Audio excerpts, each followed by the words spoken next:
내 얘기처럼 들려질 때 은혜가 되는 거죠. 이게 내 얘기를 지금 하고 있구나. 근데 이게 은혜가 되기까지 얼마나 많은 과정이 통과해야 되겠어요. 그냥 말만 은혜야 은혜 이렇게 말하면 실감이 안 나죠. 숙성이 돼야 되고 그게 깨달아져야 되고 정말 은혜가 은혜 돼야 되어지는 거죠. 지금까지 길게 살지는 않았지만 말씀을 봐도 그렇고 제 삶을 봐도 그렇고 우리는 그 상황이 이해가 되지 않을 때가 훨씬 더 많아요. 그때는 왜? 라는 질문을 계속할 때가 많아요. 어제도 그 간증하셨던 목사님 홍성영 목사님 그분 얘기하는데 자기 아들이 지구상에서 123명밖에 안 되는 소아조루증 아들로 판정이 받았을 때 얼마나 절망했겠어요. 근데 나는 그 말하는 게 솔직해서 좋더라고요. 왜? 왜요? 그 왜라는 질문에 헤매고 있었다고 그러더라고요. 왜 하필 나에게? 내가 뭔 죄를 졌다고? 얘가 무슨 죄가 있다고? 왜냐고 자꾸 묻더라고요. 하나님. 우리 인생이 이해가 돼서 사는 것이 아니라 믿음으로 사는 줄로 믿습니다. 다 이해 못해요. 설명의 길도 없고요. 이해하려고 하면 더 힘들고 헤매요. 그냥 지금은 이해 안 돼요. 당장은 이해 안 돼요. 그런데 시간이 필요해요. 그리고 말씀이 성령이 나를 그 상황을 조명하고 재해석하게 만들고 그걸 깨달아지게 만들 때 되돌아보니 아, 그게 나를 향한 하나님의 은혜였구나 라는 고백이 나오도록 하나님께서 우리의 입술을 통하여 그 고백을 받아내실 줄로 믿습니다. 저는 사업하는 사람들에게 망할 거면 확실하게 망하라고 그래요. 어설프게 망하면은 괜히 연명한다고. 망할 거면 확실하게 망하라고. 여전히 내 힘으로 살아가려고 하고 내 힘으로 사업하려고 하고 그렇게 하면 시간만 연명된다고. 두 손 두 발 달 들고 항복하고 이제 내가 할 수 있는 것은 단 한 개도 없다고 할 때 오히려 그 순간이 하나님께서 역사하시는 순간인 줄로 믿습니다. 물에 빠진 사람 구출할 때 세이프가드가 그래요. 저희 딸이 그 자격증이 있는데 정면으로 다가가면 같이 죽어요. 물귀신 잡잖아. 오히려 말이죠. 허부적거리고 힘 좀 빠졌을 때 뒤로 돌아간다고 그러더라고요. 뒤로 돌아서 이렇게 끌어간다고 그러더라고요. 힘이 펄펄 남아가지고 하면 같이 죽는 거예요. 힘 빼야 돼요. 제가 처음으로 수영 배웠을 때 아니 저 같은 사람도 물에 뜰 수 있다는 걸 알았어요. 힘 빼야 돼요. 물과 싸우려고 하면 물에 빠지더라고. 내가 가만히 둥둥 떠 있으면 뜨더라고. 사람이 다 뜨게 돼 있어요. 내가 살려고 막 고개 쳐드는 순간 빠지는 거예요. 완전히 절망해야 하나님을 붙드는 계기가 시작될 줄로 믿습니다. 오늘 에스겔 얘기를 할 건데요. 지금 이제 에스겔 묵상이 시작됐는데 오늘 첫 번째 부분이잖아요. 지금 에스겔이 처한 상황이 어떤 줄 아세요? 사람마다 다 자기가 제일 괴롭고 힘들다고 그래. 나는 지금 내가 내 얘기 좀 들어볼래? 라고 다들 자기가 처한 상황 얘기를 하면은 정말 드라마 속, 영화 속 주인공이라니까요. 근데 에스겔도 못지 않았어요. 그래서 에스겔을 통해서 우리를 동일시하고 그 에스겔의 상황을 통해서 우리의 모습을 투영하고 에스겔에게 어떤 일이 일어나는지를 통해서 우리에게도 동일한 은혜가 있기를 원하는 거죠. 하나님께서 에스겔을 만나주시고 에스겔을 찾아주신 이런 상황 속에서도 그 하나님이 우리가 믿고 있는 똑같은 하나님인 줄로 믿습니다. 에스겔을 찾아봐 주셨던 그 하나님이 고난 가운데 힘든 가운데 있는 그 여러분들에게도 동일하게 찾아가시고 역사가 일어나게 되기를 간절히 소망합니다. 에스겔이 처한 상황이 지금 어떤 줄 아세요? 에스겔은 유다 사람이에요. 유다는 역사적으로 보면은 580 BC 586년에 바벨론이라는 제국에 의해서 세 차례 침공을 당합니다. BC 586년에 완전히 쫄딱 망해요. 그러면은 에스겔은 언제 적이냐면 두 번째 침략했을 때, 바벨론이 두 번째 침략했을 때, 그게 바로 BC 576년 정 7년 요 정도 좀 됐을 텐데 끌려가요. 포로로 2차 침략했을 때 누구도 끌려갔냐면은 오늘 나오는 왕이 이름이 2절에 여호와긴 왕이에요. 허수아비로 세워놨던 18살짜리 허수아비 왕인데도 불구하고 말을 안 들으니까 걔를 끌고 가는데 왕만 끌고 가는 게 아니라 귀족들도 다 끌려서 포로로 데리고 갔을 때 딸려간 사람이 에스겔이에요. 그래서 낯선 땅, 낯선 환경, 낯선 곳에서 이렇게 갔는데 포로로 지금 그발 강가라고 하는 거기서 지금 지내고 있는데 5년 지났어요. 그걸 어떻게 하냐면은 2절에 여호와긴 왕이 사로잡힌 지 5년이라고 표현한 걸로 봐서 이미 포로로 끌려온 지 5년이 지난 거예요. 그럼 5년 있으면 다시 되돌아갑니까? 기약이 없어요. 기약이 없어. 그리고 실질적으로 5년이 지나면 이스라엘 나라가, 그러니까 바벨론에 의해서 세 번째 침략을 해서 자기 조국이 쫄딱 망하는 거예요. 지금은 모르지만 지금 상태로서는 5년 뒤에 완전히 망해요. 그런 상황이에요 지금. 왜 이 사람이 서 있는 곳이 어디입니까? 그발 강가에 서 있습니다. 그발 강가. 그발 강가가 우리 지명으로 보면 어딘지 잘 모르나 우리가 알고 있는 건 티그리스 강과 유프라테스 강이라고 생각하는데 그 어느 쯤인데 그발 강이라고 하는 것은 지류겠죠. 근데 거기서 왜 거기 있는가? 왜 포로를 거기다가 집단 생활했을까? 이 바벨론 제국이 포로를 끌려다가 무슨 대접해 줬겠어요? 노예들을 갖다가 운하 파는 데 동원했어요. 강바닥을 파는 거예요. 운하를 파는 것은 바닥을 흙을 긁어내가지고 물이 흐르도록 하는 거예요. 자기들 수로를 연결해가지고 통치를 강화시키기 위하는데 그 토목공사에 포로들을 잡아다가 끌어다가 그 작업을 시킨 거예요. 땅 파는 일.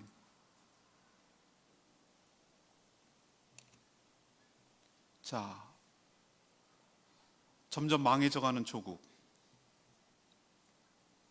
떠나온 고향 땅, 낯선 물, 낯선 언어, 낯선 환경, 낯선 기후, 음식, 자기 일상을 다 잃어버렸어. 그리고 잃어버린 직분. 이 사람은 제사장이었는데 할 일도 없어요. 언제가 기약도 없어요. 언제까지 하고 돌아갈 거야 이것도 없어요. 그리고 매일매일 땅 파고 있어요.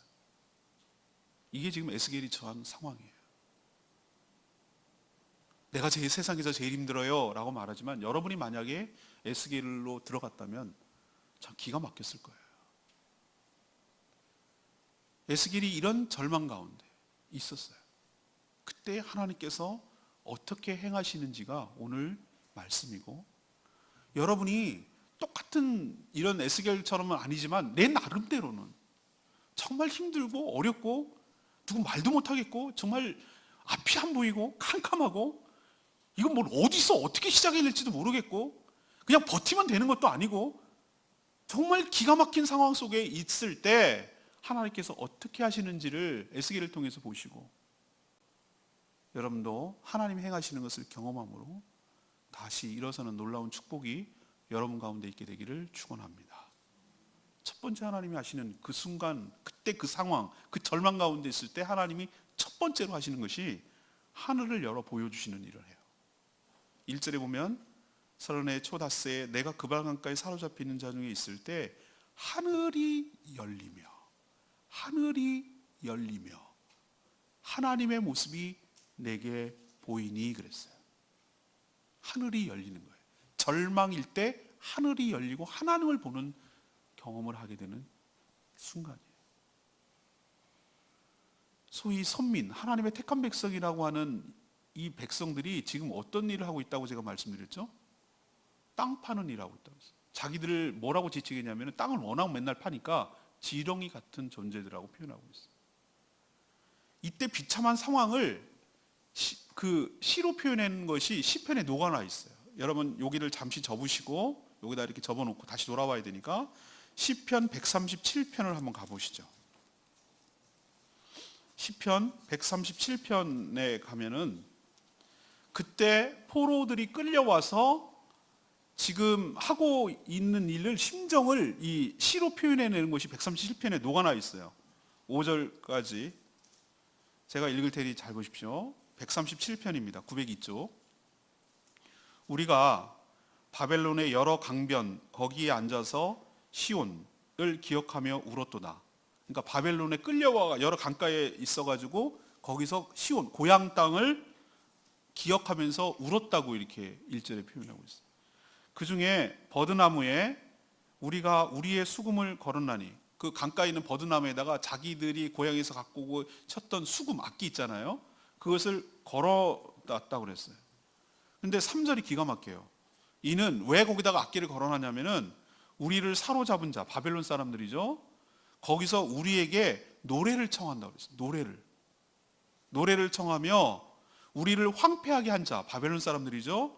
기쁨을 청하고 노래 불러서 우리를 기쁘게 해달라는 거예요. 바벨론 사람 기쁘게 해달라는 거예요. 자기들을 위해서 시온의 노래, 고향 땅 노래, 니네 노래, 이스라엘 노래 한번 부르라고 함이라. 근데 4절에 우리가 이방 땅에서 어찌 여호와의 노래를 부를까? 이 기가 막힌 상황을 지금 이렇게 표현해내고 있어요. 자, 우리로 칩시다. 일제 강점기가 됐어. 고향 땅 다 징용당해가지고, 요즘 징용이 대법원에서 판결 났는데 징용을 당해가지고 고향 떠나가지고 어디 동남아시아에 있는 뭐 어디다가 갔다가 뭐 오키나와나 이런 데 갔다가 놓고 섬 같은 데 갔다가 놓고 2차 태평양 전쟁 한다고 땅굴 파고 막 있어요. 막 원하지도 않는 일인데 파고 있는데 일본 장교가 그 감시하는 장교가 와가지고 야 조센징 일로 와. 그러더니 니네 고향 노래 한번 불러봐. 니네 노래 한번 불러봐. 안 부르면 죽으니까 또 매 맞으니까 마지못해서 살기 위해서 부르는 거예요. 아리랑하. 이때 심정을 여러분 생각하셔야 돼요. 우리가 어쩌다 이렇게 됐지? 이게 무슨 짓이지? 아니 하나님께서 택한 백성이 어쩌다 이 지경이 됐을까? 야 크게 불러 좀 신나는 노래 없냐? 뭐 괴지나 칭칭 그거 한번 불러봐라. 딱 그 상황이에요.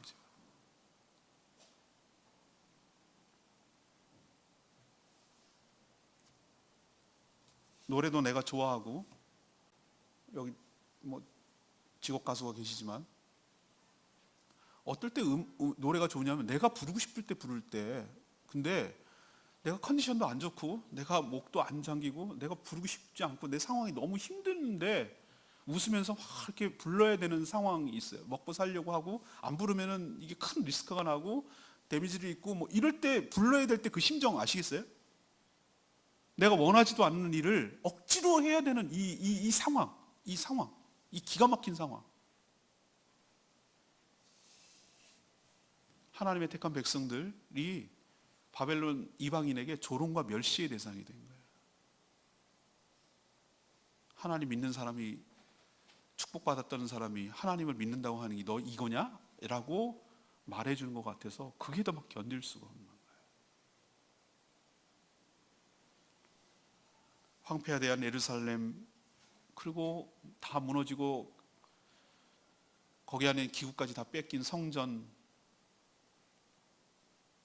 그리고 이미 끝나버린 제사, 이렇게 상황이 됐을 때 슬며시 올라오는 감정은 뭐냐면, 하나님이, 우리는 성전 중심으로 이스라엘 백성들은 제사를 드리고 신앙생활을 했는데 이제는 1100km가 넘는 엄청난 멀리 떨어진 곳에서 성전도 없고 제사도 없고 아무것도 없는, 그래서 하나님을 만날래야 만날 수도 없고 하나님께 속죄하고 하나님께 감사하고 하나님께 예배드리는 것도 없는 그런 상황 속에서 있을 때 이 이스라엘 백성, 유대 백성들은 어떤 느낌이냐면 하나님께 버림받았구나, 하나님 날 버렸구나, 내 인생 끝났구나 라고 왜 생각이 들지 않겠어요? 이 정도의 절망이에요. 여러분이 지금 어떤 절망을 느끼고 있는지 모르겠지만 에스겔과 그들이 처한 이스라엘 백성들의 상황은 정말 기가 막히다니까요. 이때 에스겔을 통하여 하늘이 열리는 역사가 일어난 줄로 압니다. 하나님의 모습을 볼 수 있는 축복이 이때 생기는 줄로 믿습니다. 우리의 절망은 그래서 하나님의 시작인 것이에요.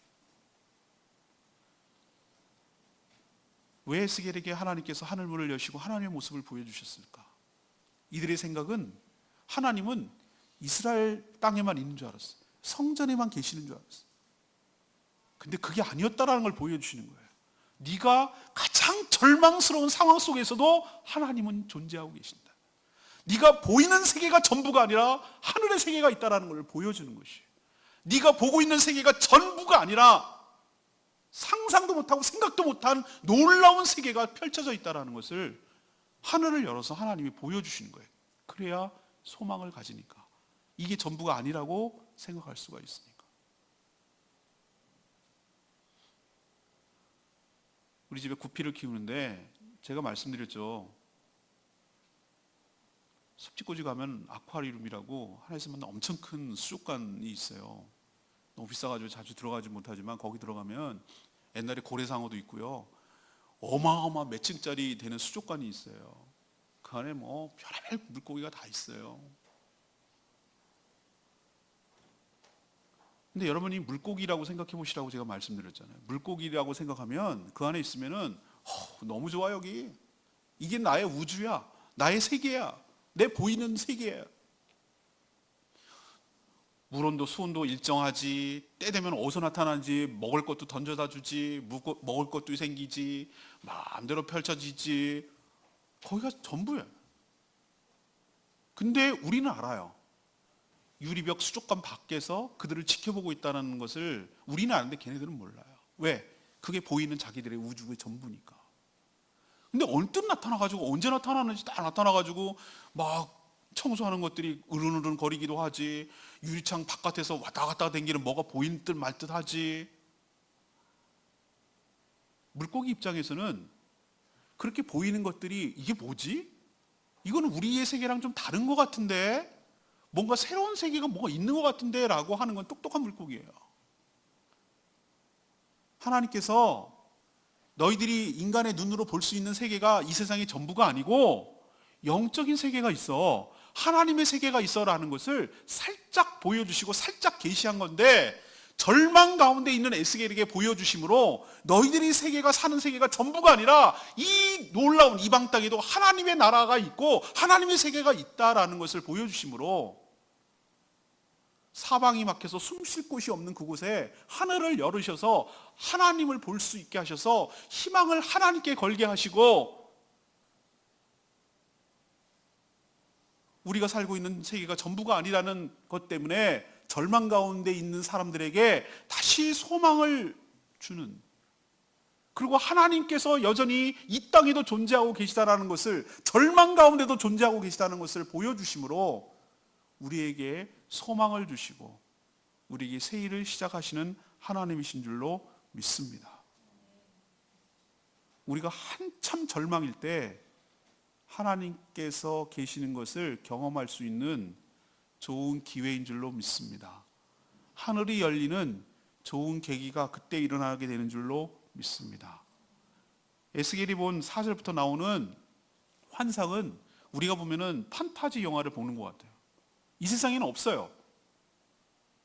막 구름처럼 처음에 몰려오는 줄 알았더니 빛이 나타나기 시작하고 4가지 형태의 얼굴을 가진 생물이 나타나고 그 옆에는 바퀴가 있는데 바퀴 안에 또 바퀴가 있고 바퀴 라운드에는 눈이 달려 있고, 이건 이 세상에 없어요. 그리고 천국 같은 푸른 궁창이 열리는데 그 안에 보좌 같은 것이 있고 단새, 붉게 막 달아오르는 새 같은 형상의 사람 모양이 있고, 없어요. 우리가 보기엔 판타지 영화 같아요. 그러면 이게 실제하지 않습니까? No. 에스겔이 본 것은 우리는 그냥 환상이라고 표현하지만 그거는 하나님의 세계의 실제의 모습인 줄로 믿습니다. 물고기가 수족관 밖에 있을 때 그게 뭔지를 모르겠지만 존재하지 않는 게 아니라 존재하듯이 우리가 얼뜻 보고 어른어른 보고 하나님 보여줄 때 살짝 볼 수 있는 것이지만 그 세계가 꿈이고 그 세계가 환상이고 그 세계가 상상이 아니라 하나님께서 우리에게 보여주시는 하나님의 세계, 하나님의 실제의 세계, 실제로 존재하는 세계가 있다라는 것을 우리에게 가르쳐주고 있는 줄로 믿습니다. 그러니까 우리가 이 땅이 전부가 아니라고요. 그러니까 절망하지 말라고요. 새로운 세계가 있다고, 하늘의 세계가 있다는 거예요. 하나님이 그 절망 가운데도 있다는 거예요.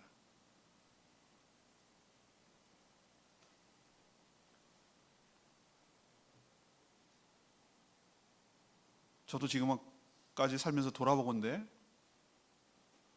하나님을 만나고 하나님을 경험할 때가 언제였는가? 편하고 좋을 때가 아니었어요. 가장 공고하고 가장 힘들고 가장 어려울 때 하나님을 만나고 하나님이 찾아주시고 하나님 위로해 주신 것을 경험한 줄로 압니다. 가장 힘들 때, 앞이 안 보일 때, 캄캄한 그 순간에 어떻게 살아야 될지 자신이 없을 때, 그때 하나님이 찾아주시고 하나님이 계시다는 것과 너 혼자가 아니라는 것과 놀라운 세계가 뒷받침되어 있다는 것과 네가 보고 있는 것이 전부가 아니라는 것을 깨우쳐 주셨어요. 여러분도 어떤 절망 가운데 있든지 그 순간이 바로 하늘이 열리고 하나님을 볼 수 있는 좋은 계기가 되는 것이고, 그래서 살 소망을 얻게 되는 저와 여러분 되기를 소망합니다. 두 번째는요, 이런 절망 가운데 있을 때 새로운 사명을 주신다는 거예요. 에스겔은 어떤 가문이었냐면 제사장 가문이었어요. 그걸 어떻게 합니까? 3절에 나와요. 부시의 아들, 미국 대통령 이름이 아니에요. 그냥 부시예요. 에스겔의 아버지가 부시라고 이름이. 부시의 아들 나 제사장 에스겔에게 특별히 임했다고 그랬거든요. 아, 알겠어요. 이 집안은 제사장 집안이에요. 근데 여러분 레위기에서 보면 알 수 있듯이 제사장은 대를 이어서 계속 제사장을 할 수가 있어요. 제사장 가문은 아론의 가문 중에서 그 아들이 있어요. 그 아들만 딱 제사장이 될 수가 있어요. 레위 지파가 전부 다 되는 게 아니에요. 레위 지파는 성전을 거들고 그럴지라도 레위 지파 가운데도 아론의 자손만 딱 제사장 역할을 할 수 있어요. 그럼 제사장이 언제 할 수 있냐면 직무가 30세부터 시작할 수 있어요. 딱 50세까지 20년을 할 수가 있어요. 30세에 시작을 하는 거예요. 그 전까지는 예비 단계 있다가 준비하고 옆에서 보고 거들다가 30세부터 딱 20년 하는데, 기가 막힌 거 알려드릴까요? 에스겔 나이가, 이 환상을 본 나이가 몇 살인 줄 아십니까? 1절에 보면은 30째 해 넷째 달 초닷새라고 그랬어요. 에스겔이 만약에 안 망하고 성전이 안 부셔지고 그랬으면은 제사장 역할을 하게 될 첫 해예요, 첫 해. 그날이 또 생일이었어요. 근데 지금 성전이 아니라 어디에 있습니까? 그발강가. 뭐 하고 있습니까? 성전에서 봉사하는 것이 아니라 땅 파고 있잖아요.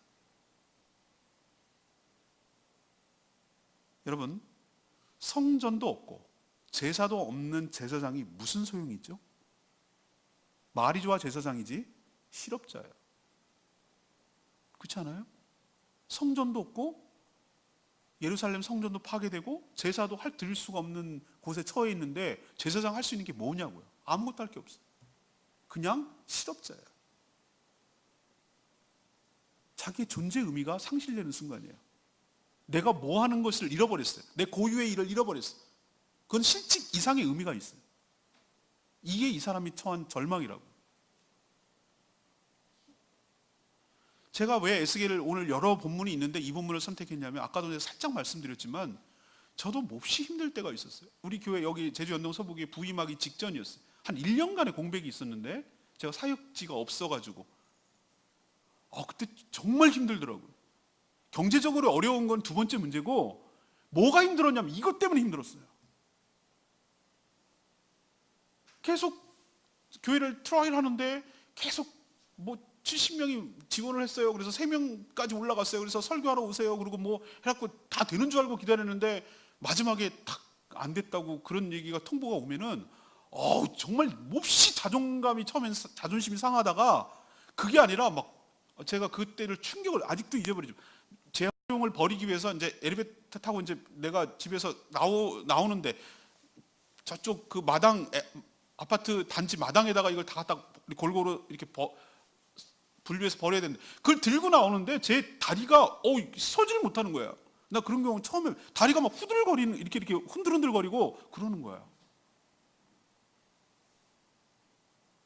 가족들에게 볼 면목도 없고, 아니 그것보다도 진짜 힘들었던 건 이거였어. 하나님 날 버렸나? 이제 목사로서의 삶은 끝나는 건가? 이제 그만하라는 건가? 라는 것 때문에 진짜 힘들더라고요. 그럼 이제 뭐하고 살지? 아니 뭘 해놓은 게 있어야지, 해본 게 있어야지.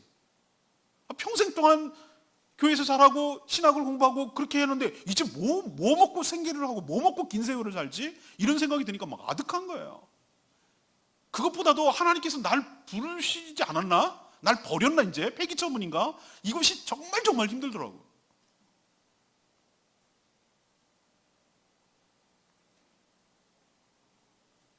에스겔이 처한 입장 이해되시죠? 근데 하나님께서 희한하죠? 이제 끝난 줄 알았어요. 자기 할 일 역할이 끝난 줄 알았어요. 근데 오늘 읽지 않았지만 어저께 우리 기도회 때 묵상한 내용인데요, 2장 3절에 보세요. 2장 3절에 보면은 하나님께서 환상을 보여주신 다음에 에스겔에게 미션을 주시는 장면이 거기 나오거든요. 2장 3절에 이렇게 얘기해요. 내게 이르시되 인자야, 인자는 에스겔을 말하는 인자야, 하나님이 하신 말씀이에요. 내가 너를 이스라엘 자손 곧 패역한 백성 나를 배반하는 자에게 보내노라. 그들과 그 조상들 내게 범죄하여 오늘까지 이르렀다. 이 얘기는 뭐냐면은 에스겔의 새로운 미션과 새로운 직분이 주어지는데, 그것은 이스라엘 백성에게 가서 하나님의 말씀을 대언할 선지자의 역할을 감당하라고 하나님께서 새로운 직분과 새로운 미션을 주시는 거예요. 제사장의 삶은 이제 끝났어요.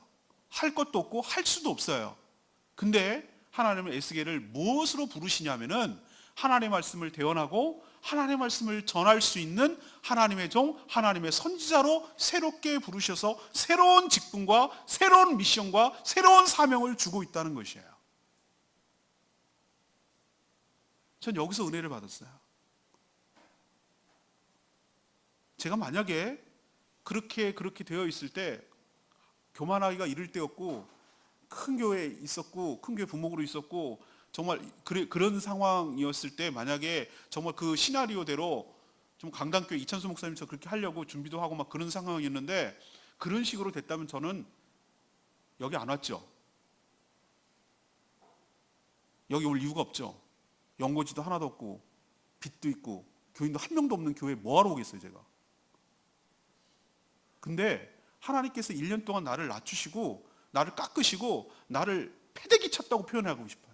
완전히 나를 짝 깨구리처럼 이렇게 엎드리게 만든 다음에 나를 박살을 내시더니만, 어떻게 할래?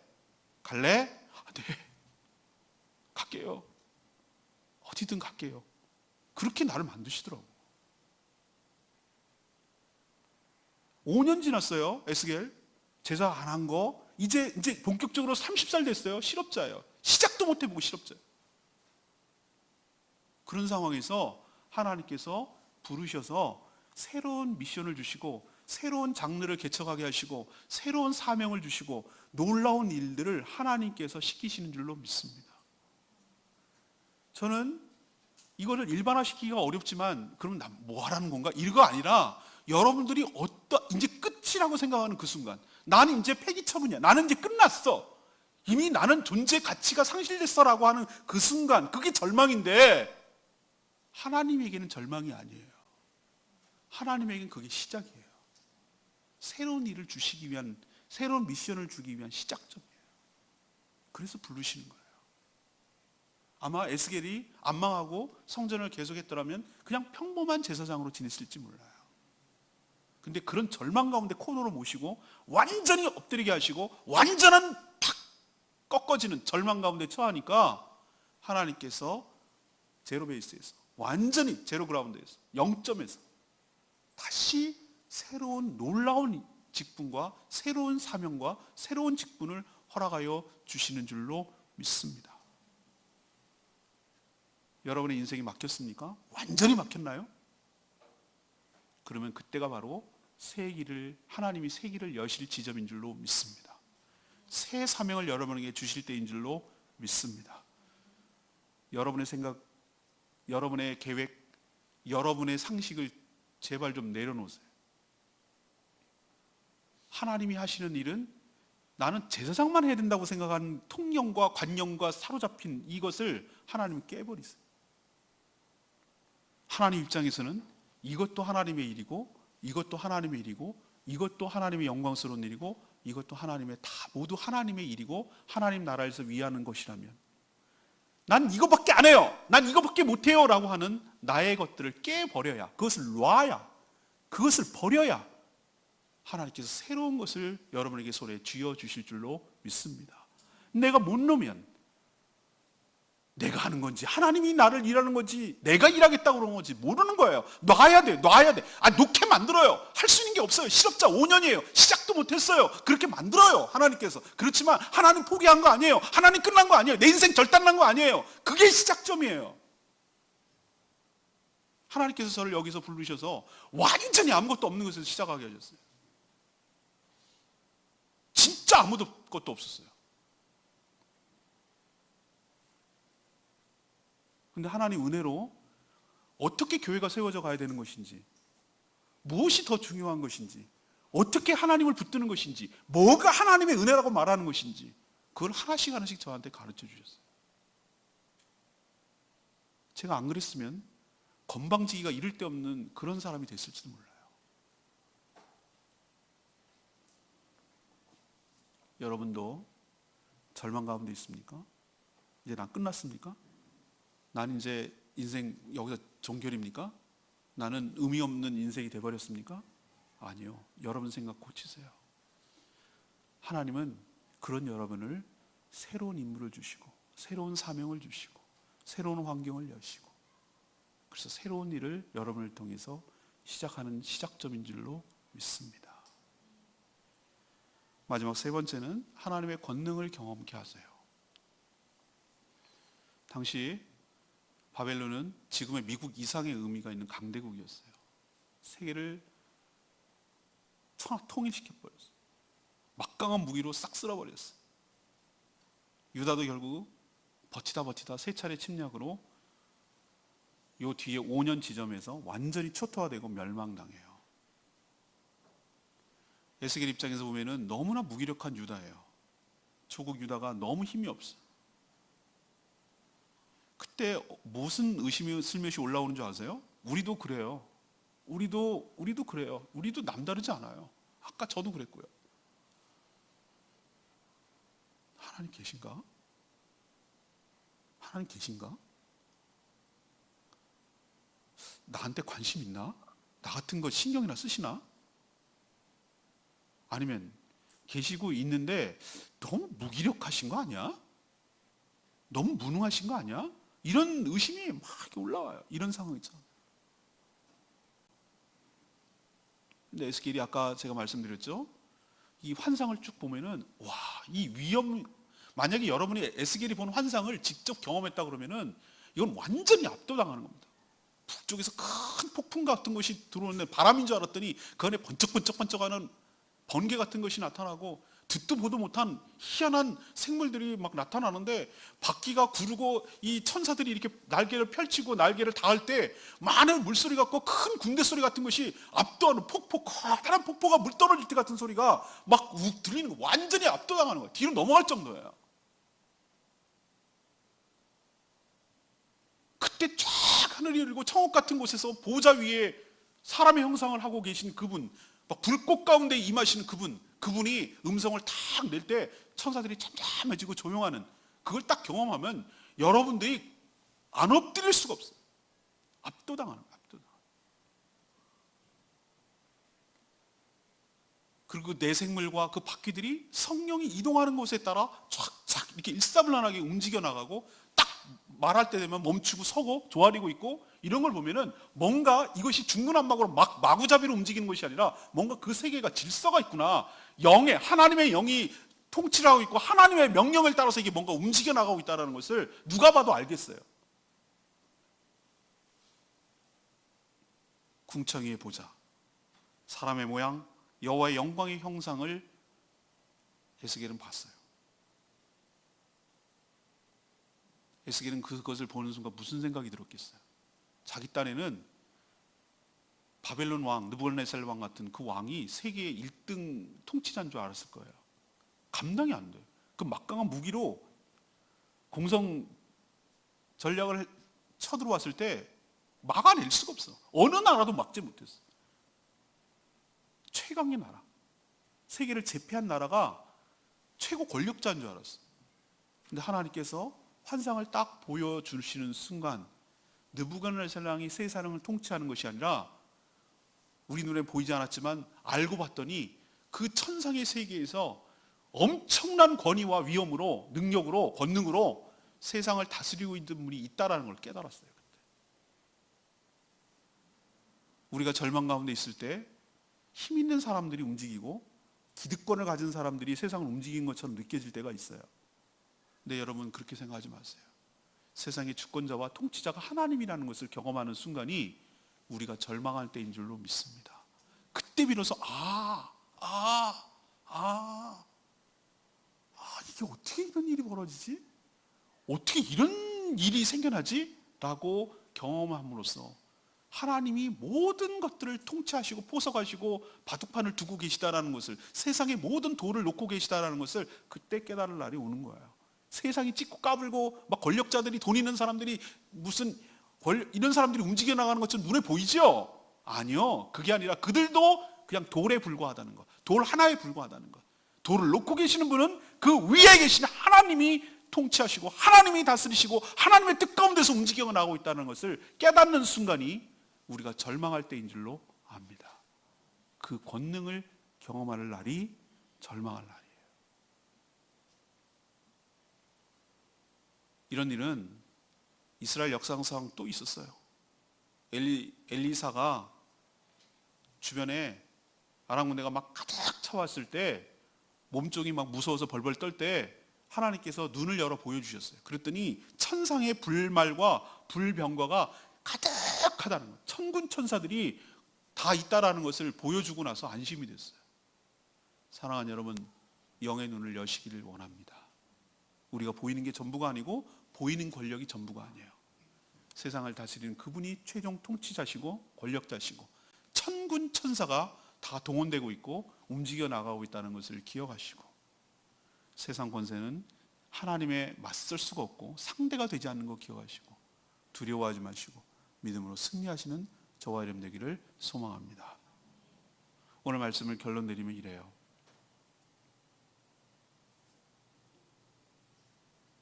아직도 내 힘으로 뭘 할 수 있고 메꿀 수 있고 해결할 수 있다고 하면 아직 덜 죽었어요. 아직 연명하는 거예요. 하나님 기다리실 거예요. 언제까지? 두 손 두 발 다 들 때까지. 여러분 계속 해보세요. 이거 갖다 이걸로 맞고 이걸로 해가지고 하고 저 사람 찾아가고 이렇게 끌어당기고, 그럼 하나님 그냥 뒷짐지고 가만히 지켜보고 계신 거예요. 언제까지? 다 내려놓고 두 손 두 발 다 들고 완전한 절망에 처할 때까지, 내가 아무것도 털끝 하나 내 마음대로 내 뜻대로 될 수 없다고 딱 될 때까지, 그 지점까지. 그 지점이 되어야 하나님이 새롭게 시작할 시작점이니까, 우리의 끝 지점이 하나님의 시작점이니까. 그게 빠르면 빠를수록 나에게 유익한데, 하나님 배제하고 내 힘으로 어떻게 해결해 보겠다고 설치면 설칠수록 수렁 속에 들어가고 더 힘들어지고 더 어려워지는 것이. 내가 아무것도 할 수 없습니다. 하나님이 죽이시든 하나님이 살리시든 하나님이 하셔야 된다라고 완전하게 항복하는 그 순간, 나는 그것이 절망이라고 말하지만 하나님은 그것을 하나님의 시작이라고 말하고 있는 것을 기억하시기를 바랍니다. 사방이 막혔습니까? 여러분 인생에 에스겔처럼 하늘이 열립니다. 우리 속담에 솟아날 구멍이 있다는 거 들으셨죠? 하나님께서 하늘을 여셔서 여러분에게 솟아날 구멍을 만들어 주시는 줄로 믿습니다. 오히려 여러분이 절망할 때가 하나님을 체험할 수 있는 좋은 기회이고, 하늘을 열리는 경험할 수 있는 좋은 기회이고, 하나님의 모습을 볼 수 있는 좋은 기회인 줄로 믿습니다. 할 일이 없으면 끝이 아닙니다. 여러분이 실업자가 됐고 내가 너무나 무기력하고 무능하다고 생각할 그 지점이 바로 하나님께서 새 일을 여러분을 통해서 시작할 지점입니다. 여러분 인생 끝난 건 아니고 여러분 인생 결코 실패가 아니에요. 하나님께서 여러분들을 통하여 새로운 일을 시작하시려고 준비하고 다 계신 줄로 믿습니다. 그것도 주님의 일입니다. 내 생각 버리세요. 난 이것만이 주의 일이라고 생각했는데 아니요. 하나님이 할 수 있는 카드는 너무너무 다양하고 하나님의 나라에서 할 수 있는 일은 너무너무 다양해요. 하나님께서 여러분을 이거를 막으셨어요? 그럼 하나님께서 일을 시작하실 거예요. 이건 난 아닌데요? 아니에요. 그것도 하나님의 일이에요. 하나님께서 여러분을 부르실 때 아멘으로 화답하고 쓰임받는 것에 감사하고 기쁨으로 잘 섬기는 저와 여러분 되기를 소망합니다. 마지막 세 번째 뭐예요?